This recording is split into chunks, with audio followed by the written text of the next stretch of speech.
पवित्र भूमी असणारी प्रयागराजमध्ये हा अलौकिक आणि दिव्य सत्संग श्री सूतजी महाराजांच्या पवित्र श्री मुखकमलातून श्रवण करणारे आहेत ते अधिकारी भाग्यवान सर्व असणारे शौनक अधिकारी श्रोते। ही अलौकिक आणि दिव्य कथा ज्या प्रयागराजमध्ये हा सत्संग चालू आहे मायबाप, हजारो वर्ष चालण्याची त्या ठिकाणी ही मानसिकता, ही तळमळता, हे विचार आज सर्व ऋषींच्या मनामध्ये त्या अंतःकरणामध्ये निर्माण झाली आणि गेली 3 दिवसापासून आपण सुद्धा त्या गोड कथेचा आनंद घेत आहोत। काल श्री सूतजी महाराजांचं आगमन प्रयागराजमध्ये झालंय। सर्वांनी सुतांचं अतिशय गोड पद्धतीनं आदरानं सन्मानानं स्वागत केलंय। आपणही सुतांचं स्वागत केलं आणि त्यानंतर काल असा विषय होता सर्व ऋषींच्या मनामध्ये की सूतजी आल्यानंतर, स्वागत झाल्यानंतर, पूजा झाल्यानंतर, व्यासपूजा झाल्यानंतर त्यांच्या अंतःकरणामध्ये हा भाव उत्पन्न होता, ज्ञान होतं की कदापि साधूचा क्षण आणि अन्नाचा कण कधी वायाला घालायचा नाही। म्हणून काल तात्काळ त्या ठिकाणी हे प्रश्न काही श्री सूतजी महाराजांना काल केल्या गेले आणि जेवढे काही प्रश्न होते माईबाप ते सर्व कलियुगाविषयी होते। कारण येणाऱ्या या कलियुगामध्ये अज्ञानी, मूढ आणि मंदबुद्धी असणाऱ्या या लोकांना, या जडजीवांना जर यांना शास्त्राची भाषा कळणारी नसेल, ग्रंथाची भाषा कळणारी नसेल, अनेक संतांची भाषा कळणारी नसेल तर या लोकाचं कल्याण कसं होईल? आज हा प्रश्न सर्व ऋषींच्या समोर होता। खरं तर ही कथा घडली कोणत्या युगामध्ये आणि प्रश्न केले कोणत्या युगातले? कारण हे त्रिकाल ज्ञानी होते मायबाप, त्यांना पुढं काय होणार आहे उद्याचं नाही युगाचं कळत होतं की येणारा जो युग आहे, येणारा कलियुग आहे, त्या कलियुगामध्ये माणसं कशी जन्म घेणार आहे, त्यांचं वर्तन, त्यांची भाषा, त्यांचा स्वभाव, त्यांचे विचार हे नेमकं असेल तरी कोणत्या पद्धतीचे, हे जेव्हा त्यांना ही परिस्थिती आणि लोकांचे विचार दिसले ना तर घाबरले ते। जर एवढी मंदबुद्धी माणसं जर येणाऱ्या कलियुगामध्ये असेल तर अवघड आहे, कसं होईल या लोकांचं? आणि शास्त्र पुराण असं सांगतं की येणारा जीव त्यानं जर भगवंतानं जे कर्तव्य दिलंय, येण्याच्या पाठीमागचा जो हेतू दिला की डोळ्यानं काय करावं, कानानं काय करावं, त्यानं ते जर कर्म केले नाही तर त्या जीवाची मुक्तता नाही, त्याला त्या जीवासाठी स्वर्गातली दार पूर्ण बंद होतात, त्याला पशु प्राण्यासारखं नुसतं फिरावं लागतं। त्याला ना कोणता देवता थारा देत नाही का, मदत करत नाही का? नाही माईबा, नुसतं वेड्यासारखं पशु प्राण्यासारखं जो सत्संग ज्याच्या जीवनामध्ये नाहीये, ज्यानं जीवनामध्ये येऊन कधी हरिनाम कोणतं शुभ कार्यच केलं नाही, त्याची गती एवढी विचित्र होणार आहे, एवढं दुःख त्याच्या नशिबाला येणार आहे। तो मेला तरी दुःख त्याची पाठ सोडणार नाही, असतानाही कर्म तो वाईट कर्म भोगणारच आहे आणि गेल्यानंतरही त्याला कर्म सोडणार नाही। त्याला जीवनभर मेल्यानंतरही ते दुःख त्याला भोगावंच लागेल का? कारण वरती दार जे स्वर्गाचे दार आहेत ते त्याच्याकरता पूर्णपणे बंद होणार आहे. जर असं शास्त्र सांगत असेल तर या कलियुगातल्या लोकांचं काय होईल, ही चिंता सर्व ऋषींना होती मायबाप. म्हणून तर या कलियुगाच्याच उद्धाराकरता हे प्रश्न केले गेले की काहीतरी असं साधन आहे का की या लोकांचा उद्धार होईल, यांचं कल्याण होईल. आणि असं कल्याण होईल की व्यवहार करत असताना, चालता बोलता, सहज उठता बैसता, हसता खेळता, त्यांचा परमार्थ होईल आणि त्यांचं कल्याण होईल. या युगातल्या लोकांना ना ध्यान धारणा ना लागणार, ना ध्यान लागणार या युगामध्ये, ना तपश्चर्या या युगामध्ये होणार नाही, ना मन स्थिर होणार. या युगामध्ये, कलियुगामध्ये स्थिरता हा विषयच राहणार नाही. अस्थिर जीव राहणार या युगामध्ये, अस्थिर. जो बघते तोही अस्थिर आहे, जो देवाचं भजन करतो तोही अस्थिर आहे, जो नाही करीत तोही अस्थिर राहणार. आता जे रात्रंदिवस देवाचं भजन करतात ते कोणते स्थिर आहे? जे कथा करतात, जे लोकांना ज्ञान सांगतात ते कोणते स्थिर आहेत? जे कीर्तन करतात, शास्त्र जाणतात ते कोणते स्थिर आहेत? देवाचं भजन हे माणसाला स्थिर करते, कथा हे स्थिर करते. पण आजकाल लोक भजन करतील रात्रंदिवस, पण देवा करता नाही, लोका करता. रात्रंदिवस पहारा घेतील, रामकृष्ण हरी म्हणतील, पण त्या पाठीमागे तो भजन सुद्धा विकत घेतलेला असेल. कीर्तनकार कीर्तन करतील, कथाकार कथा करतील, पण त्या पाठीमागे फार मोठी अपेक्षा असेल. सत्संग करण्याच्या पाठीमागे, परमार्थ करण्याच्या पाठीमागे जर आसक्ती असेल, स्वार्थ असेल, तर तो परमार्थ शून्य फळ देतोय. आणि या युगामध्ये निस्वार्थ परमार्थ पाहायला मिळणार नाही. म्हणून जो परमार्थ करतोय त्याचंही मन अस्थिर आहे, आणि जो नाही करत त्याचंही मन अस्थिर आहे. मग कसं होईल या युगातल्या लोकांचं की सहज चालता फिरता, आणि परमार्थ गोष्ट अशी आहे ती सहज झाली पाहिजे, सहज झाली पाहिजे. संतांनी कामामध्ये काम असं सांगितलं नाही. जंगलात जा, माळ घ्या, जप करत बसा नाही. जिथे असाल तिथे फक्त हरी हरी म्हणा, कामामध्ये काम काही म्हणा. कोणताही व्यवहार करत असताना मायबाप नुसतं भजन करणंच परमार्थ नाही. ऐका, काय नुसतं भजन करणंच परमार्थ नाही आहे. पण तुम्ही जो व्यवहार करताय, जे काम करताय, त्या कामामध्ये जर सत्यता असेल, धर्म असेल, पवित्रता असेल, मायबाप कोणताही व्यवहार तुम्ही करत असाल, एखादं दुकान तुम्ही चालवता पण त्या दुकानामध्ये सत्यता आहे, तुमचा व्यवहार चांगला आहे, पवित्र व्यवहार आहे, जर तो व्यवहार जर सत्यता असेल तरी त्या ठिकाणी तिथे तुमच्याकडून परमार्थच घडले जातो.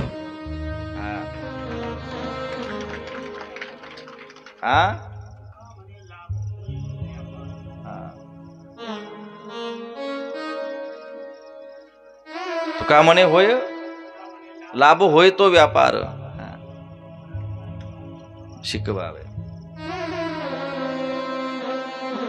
व्यापार करत असताना, व्यवहार करत असताना, पण त्या व्यवहारामध्ये सत्यता असेल तरी तो परमार्थ आहे. तुम्ही मंदिरामध्ये जात नाही पण त्या ठिकाणी समाज सेवा करताय, हे शिवमहापुराण असं सांगते की समाज सेवा सुद्धा ही ईश्वर सेवाच आहे. जो गोरगरिबांची सेवा करतोय, समाज सेवा करतोय, तो ही समाज सेवा ईश्वर सेवा सांगितले. पण समाज सेवा करताना तोही निस्वार्थ भाव पाहिजे. तुम्ही एखाद्या गोरगरिबाला त्या ठिकाणी नोकरी लावून देताय किंवा पगार लावून देतात ना काही लोक गोरगरिबांना, पण जर पगार लावून देत असताना त्यांना म्हणत असेल एक पगार तुम्हाला आपल्याला द्यावा लागेल बरं का, तर मी पगार लावून देतो, ही समाज सेवा नाही. पण निस्वार्थपणे त्याला पगार लावून देताय, कोणत्या अपेक्षा न करता फक्त तुमचं चांगलं व्हावं ही जर भावना निर्माण झाली तर देवाचं नाम नाही घेतलं, मंदिरात नाही गेला, नाही टाळ वाजवला तरी परमार्थ घडला. ऐका बर का, तरी हा परमार्थ घडलाय. चालता फिरताचा परमार्थ सांगतोय मी, चालता फिरता परमार्थ. तुमच्या बोलण्यामध्ये गोडवा असेल मायबाप, सत्यता असेल, आणि तुमच्या बोलण्यानं समाजाच्या हृदयाला, अंतःकरणाला आनंद होत असेल, समाधान वाटत असेल, आणि तुमच्या बोलण्यातून, तुमच्या वाणीतून कोणालाही कसल्याही प्रकारचं दुःख होत नाही किंवा पोचत नाही, एक सांगू का, तोही एक अलौकिक भगवंताचा परमार्थच आहे. चालता फिरता परमार्थ आहे मायबाप. पण या गोष्टीकडे कोणाचं लक्ष नाहीये. कलियुगामध्ये एवढं काही सोपं सांगितलं मायबाप. एवढं सोपं सांगितलंय. कशामुळे, का सोपं सांगितलं गेलं, कारण या लोकांना मन कुठे स्थिर राहणार नाहीये. कथेमध्ये बसले तरी घराकडे लक्ष. इथे फक्त शरीर आणून ठेवतात, मन सगळं घरी. कसं घरी काय काय मातोश्रीनं कसं तरी पती बाहेर गेल्यानंतर गुपचूप खिशातून 100 काढलेले असते, 200 काढले असतात, एका डब्यात ठेवलेले असतात. आणि काही जण इथं बसल्यानंतर त्या ठिकाणी मनात चिंतात, काय करावं, लेकराने काही डब्बा उघडला असेल का, पैसे घेतले असेल का.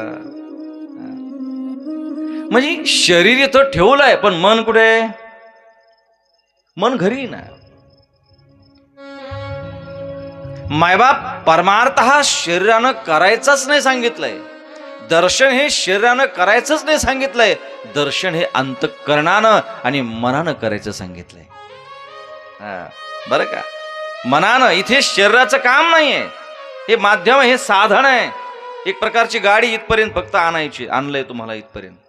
पण इथे शरीराने कथा ऐकायची, इथे अंतःकरणाने मनाने कथा ऐकायची आहे. म्हणून तर संत म्हणतात ना, देवा माझे मन, देवा माझं शरीर नाही सांगितलं.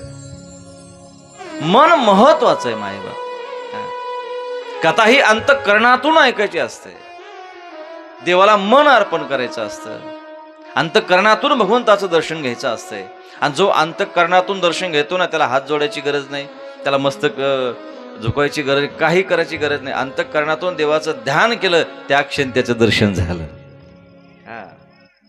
हे सगळे अंतःकरणाच्या गोष्टी मायबाप. नुसतं क्रियानं काही चालत नाही. क्रिया महत्वाची नाहीये, ते आपलं अंतःकरण महत्वाचं आहे. मी सांगेल पुढे, तुम्हाला सांगेल.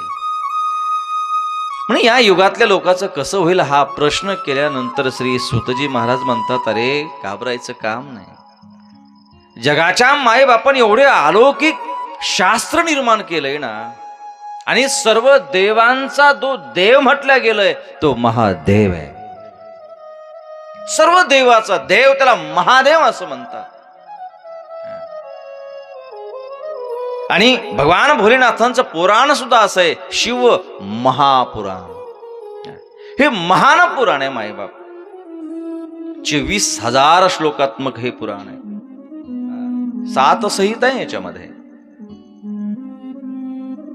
खर तर हे पुराण पूर्वी ज्यावेळेस भोलेनाथानं प्रगट केलं, सांगितलं गेलं, त्यावेळेस 1,00,000 श्लोक होते. किती? 1,00,000 श्लोक आणि 12 संहिता होते याच्यामध्ये. पण विचार किती सुंदर केला की नाही बाबा, हे 1,00,000 श्लोक आहे, इथं 1 श्लोक वाचायला कोणाकडे वेळ नाही या युगामध्ये. थोडी कथा जर डीप मध्ये गेली ना, लोक म्हणतात आज काहीच कळालं नाही, महाराजांनी फार अवघड सांगितलंय. असं होतंय ना. जसं पहिल्या दिवशीच आपण ज्यावेळेस काही विषय, त्या विषयाला थोडा स्पर्श केला तर बरेच जणांच्या अशा काही कमेंट आल्यात, काय की जरा महाराजांनी फार अध्यात्म सांगितलं. हे अध्यात्म नाही कोणाला कळणार, पण अध्यात्मच कळालं पाहिजे. विनोदाच्या कथा आपल्याला कळणार नाही, कळायला काही अडचण नाही, पण अध्यात्मच आपल्याला ईश्वरापर्यंत पोहोचू शकते. आणि अध्यात्मच आपल्याला ईश्वराचं दर्शन घडू शकतं आणि अध्यात्मच आपल्याला ईश्वराची ओळख हे अध्यात्मच करू शकतं, विनोद नाही. अध्यात्म सुरुवातीला पचायला जड जाईल. माईबाप म्हणतात ना, कडू गोळी असते ना, खाऊ वाटत नसतं, कडूमुड तोंड करतात. बरोबर आहे का नाही आजी? कडू गोळी खाऊ वाटते कोणाला? लेकरासमोर जर कडू औषध दाखवलं का कसतरी तोंड करतं लेकर, खावाच वाटत नाही. पण एक सांगू, जेवढं कडू औषध असताना तेवढा रोग लवकर नाहीसा करताय. पचायला जड जातं, थोडं पचायला जड जातं, खाऊ वाटत नाही, पण तेच कडू औषध आपला रोग नाहीसा करणारं असतं. अध्यात्म हे पचत नाहीये, पण अध्यात्म पचलं ना, मायबाप ईश्वर भेटायला वेळ लागत नाही. अध्यात्म फार अलौकिक आणि फार महत्वाचं आहे.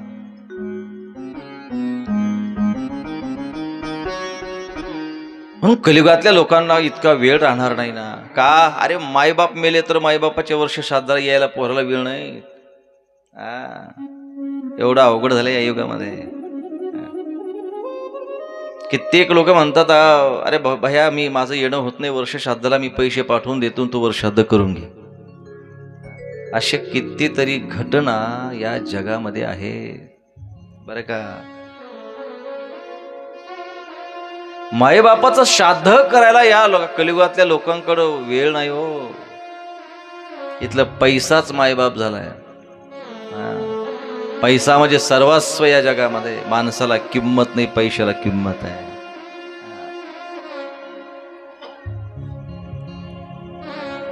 अरे बहिणी सुद्धा ज्या भावाकडे पैसे नाही ना, त्या भावाकडे रक्षाबंधनला जात नाही असं मी पाहिलंय. जो कष्ट करतोय, मेहनत करतोय, ज्याच्याकडे काहीच नाही त्याच्याकडे कोणीच जात नाही.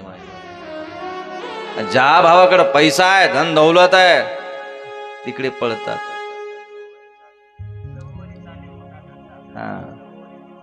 दादा दादा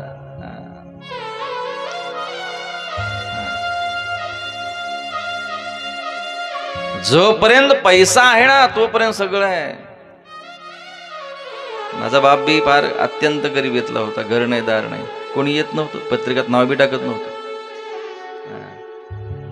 कोणी आलं नाही बापाकडे. पैसा नसेल ना, जवळ काही नसेल तर समाजाकडे काही नसतं, लक्षात ठेवा. आपल्याकडे आहे तर लोकांकडे, आपल्याकडे आपलं संपलं की लोकांचं संपून जातं. लक्षात ठेवा, खिसा रिकामा कधी होऊ देऊ नका म्हातारी माणसं. एकदा तुमचा खिसा रिकामा झाला ना, तर पोटच्या पोराला सुद्धा बाप जड वाटतो. लक्षात ठेवा.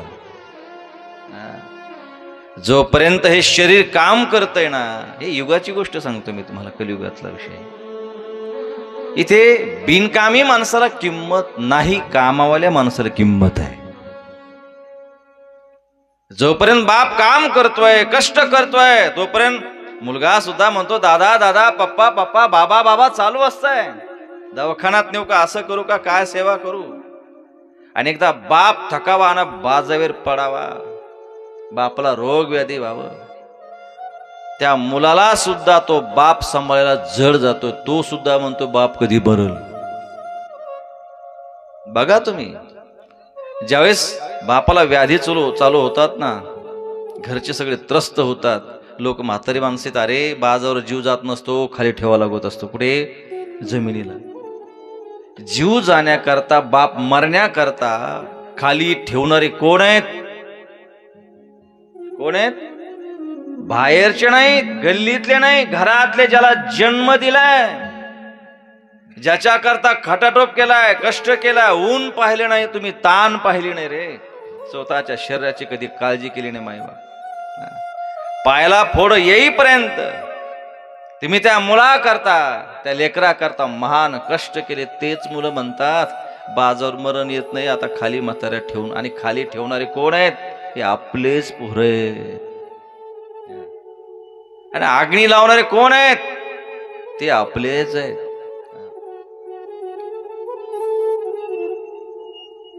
एकदा शरीर थकलं ना माईबाप, तर इथे आपल्या मुलाला सुद्धा बाप जड वाटतो. लक्षात ठेवा, इथे रिकाम्या माणसाला किंमत नाही, कामवाल्या माणसाला किंमत आहे.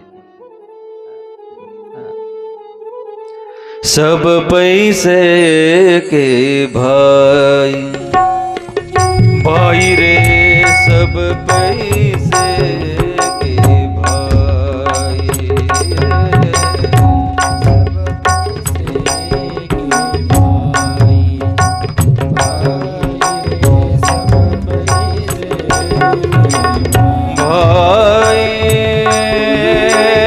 भाई भाई सब पैसे के भाई भाई सब पैसे के भाई भाई सब पैसे के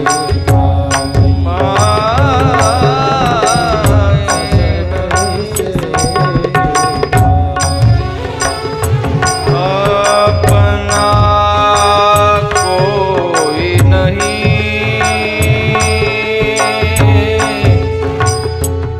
अपना ये अपना कोई नहीं।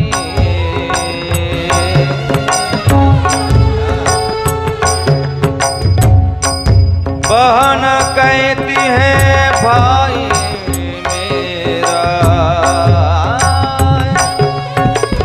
और भाई कहता है बहन मेरी है।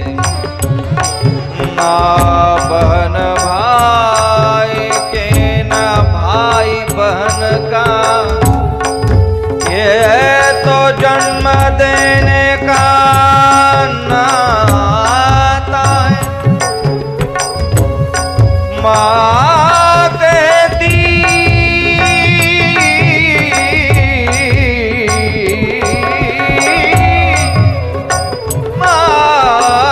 कहती है बेटा मेरा है, और बेटा कहता है माँ मेरी है।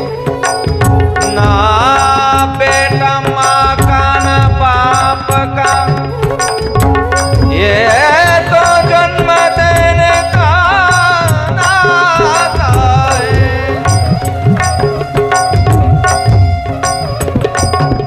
नाता है नाता, नाता है।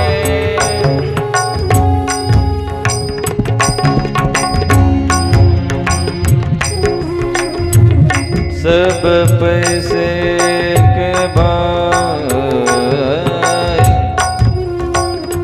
अपना कोई नहीं, अपना कोई नहीं। सब पैसे के भाई भाई सब पैसे के भाई भाई सब पैसे के भाई भाई सब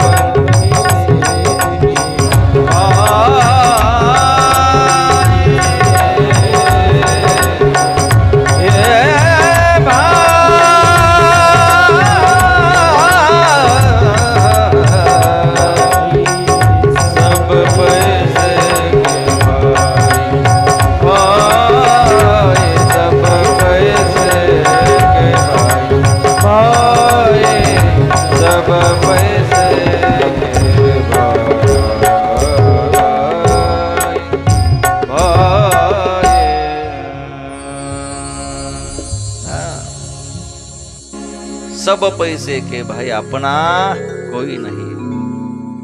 हे नातं फक्त निमित्ताला सांगितलं नव्या युगामध्ये, वेळ नसणारे कोणाकडे.